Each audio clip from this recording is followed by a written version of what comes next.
Доброго времени суток, уважаемые зрители! Сегодня мы поговорим о деятельности открытого акционерного общества «Кыргыз-Индустрия» и именно непосредственно о участии науки в бизнесе. Сегодня для этого мы пригласили вице-президента открытого акционерного общества Советбека Талгарбековича Сарбанова. Советбек Талгарбекович, расскажите, пожалуйста, в первую очередь ОАО «Кыргыз-Индустрия» было создано в прошлом году,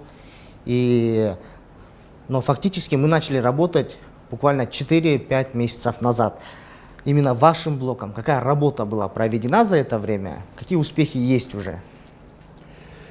Действительно, говоря условно о 100 днях деятельности открытого акционерного общества «Кыргыз-Индустрия», можно подвести какие-то первые итоги. Наш блок отвечает за научно-исследовательские, опытно-конструкторские работы, прежде всего в обрабатывающей промышленности, которые в перспективе преобразуются в инновационные проекты. Но в идеале научно-исследовательские, опытно-конструкторские работы они должны осуществляться везде, и в производстве, и в образовательной среде, и в науке, в научных учреждениях.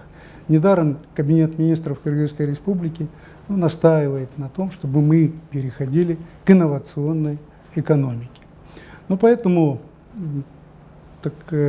поначалу мы собрали инициативные такие предложения, поступившие от авторов самого разного, так сказать, категории, профиля. И в конце где-то февраля у нас было порядка 100 инноваций. Но они носили характер простых предложений, ничем не подкрепленных. И недаром поэтому первый такой приказ, который был издан в ОАО «Кыргыз-Индустрия» за номером 7 от 17 февраля, он утвердил, как говорится, требования к оформлению проектных предложений и руководство по выполнению бизнес-планов. Соответственно, в нашем активе набралось порядка 100, как я сказал, инновационных предложений, и наш блок провел полную экспертизу этих поступивших заявок.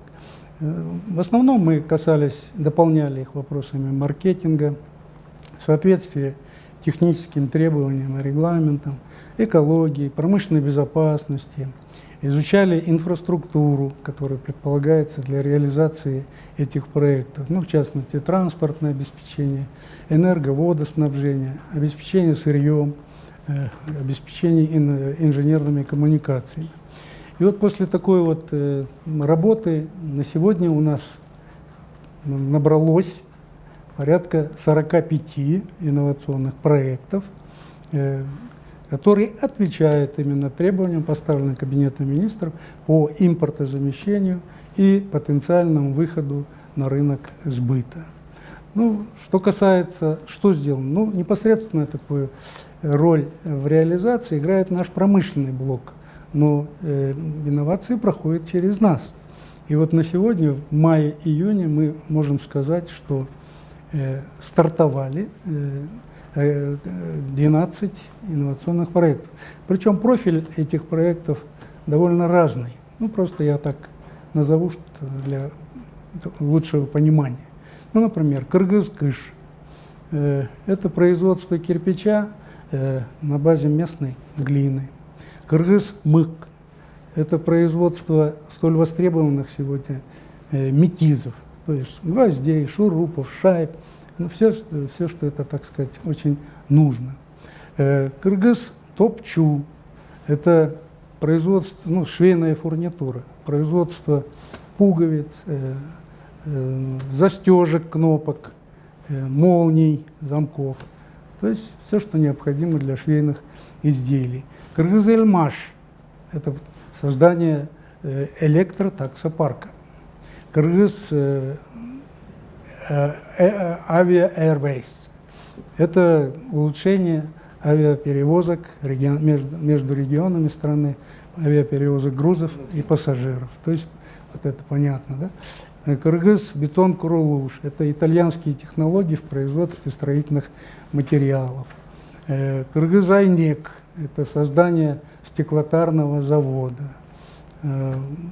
Производство базальтового волокна и изделий из них имеется, также выполняется. Кыргыз-Медиа это производство медицинского пластыря.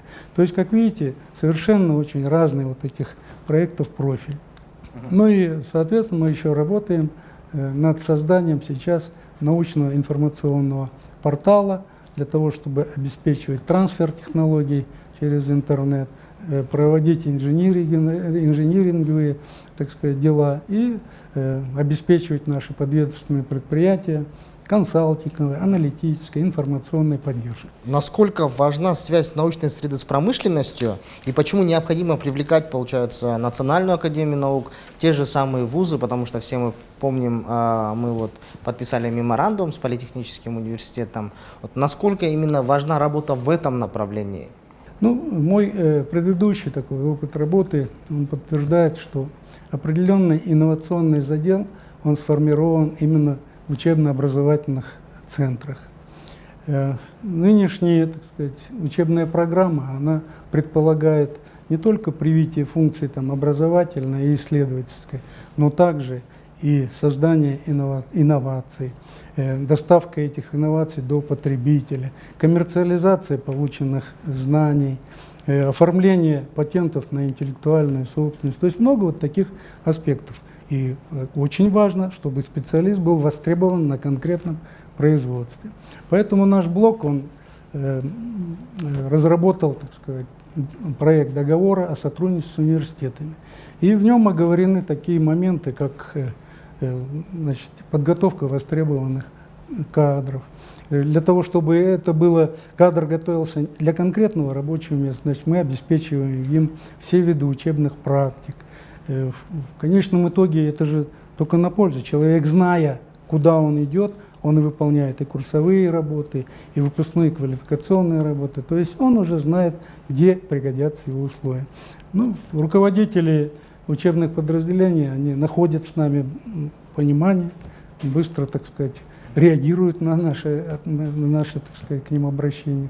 Обычно встречи вот в традиционном формате проходят. Ну, обмениваемся презентациями, обсуждаем ключевые вопросы и после этого подписываем вот этот названный договор. Ну, очень важно тут отметить еще, что у вузов есть неокры и инновации. Значит, мы создаем базу вот таких вот неокров, то есть работ и инновационных технологий, которые могут найти место на рынке. Поэтому мы запрашиваем у вузов, как говорится, информацию о уже готовых их разработках. И, естественно, будем искать для них инвесторов, то есть постараемся им, так сказать, дать возможность выйти на рынок. По аналогичной схеме мы работаем с Академией наук и отраслевыми научно-исследовательскими университетами. Тоже есть договор о сотрудничестве, и тоже, так сказать, по такой же схеме мы с ними строим работу. Но в конечном итоге я всегда говорю, что превращение денег в знания – это наука, а вот превращение знаний в деньги – вот это есть инновация.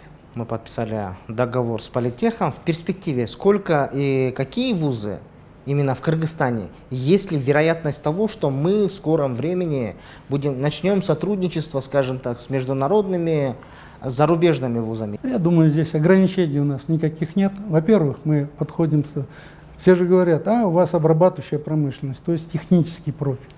Нет, а сейчас же информационные технологии, они готовятся практически во всех вузах, поэтому мы готовы работать с каждым вузом Кыргызстана, каждым научно-исследовательским учреждением Кыргызстана. Но инновации же есть и за рубежом, за пределами Кыргызстана. Поэтому мы никак не отвергаем сотрудничество с такими же учебно-образовательными научными центрами и за рубежом. То есть здесь никаких ограничений. Немного отходя, да, именно от науки, какое преимущество у предпринимателей получается? Какие преимущества дает Кыргызиндустрия для предпринимателей в сотрудничестве с Кыргызиндустрией? Я вам скажу прежде всего, начну с того, что ОАО «Кыргызиндустрия» – это государственная структура. Единственным нашим акционером, единственным акционером является Кабинет министров Кыргызской Республики. Уставной капитал определен для начала в 1 миллиард сомов. Ну, так это нельзя сказать, что это уже очень большая такая сумма, тем более, что мы создавались на голом месте, и, соответственно, потребовались какие-то организационные расходы. Но как мы работаем с предпринимателем? Почему это должен быть интерес к предпринимателю? У предпринимателя есть идеи, есть, как говорится, желание запустить производство востребованной на рынке продукции. Он обращается к нам. Мы начинаем сотрудничать с позиции создания совместного производства. Причем у нас первоначальный ориентир 51% активов принадлежит предпринимателю, 49% нашим. И вот в этой же пропорции делятся возможные дивиденды производства. Ну, запустили производство, заработало. У предпринимателя возникло желание, как говорится, стать хозяином полным. И тогда нам государство доверяет, дает возможность продать нашу долю 49% на аукционе. То есть таким образом получается, если предприниматель купит, то, соответственно, он становится единоличным лидером, это владельцем, собственником этого, так сказать, производства.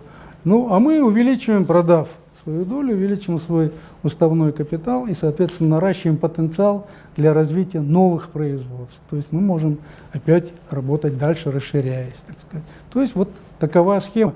Мы помогаем предпринимателю именно на самой трудной, на самой начальной стадии, на этапе становления производства. То есть делим с ним все риски, создаем ему определенные преференции, условия и так далее. А потом, когда он уже встал крепко на ноги, то он может идти в свободное плавание сам. Последние 5-7 лет в стране очень идет активная цифровизация всего. И тут, получается, назревает такой вопрос, каковы перспективы местных предпринимателей именно в цифровой индустрии? Насколько это актуально и, опять же, насколько это выполнимо?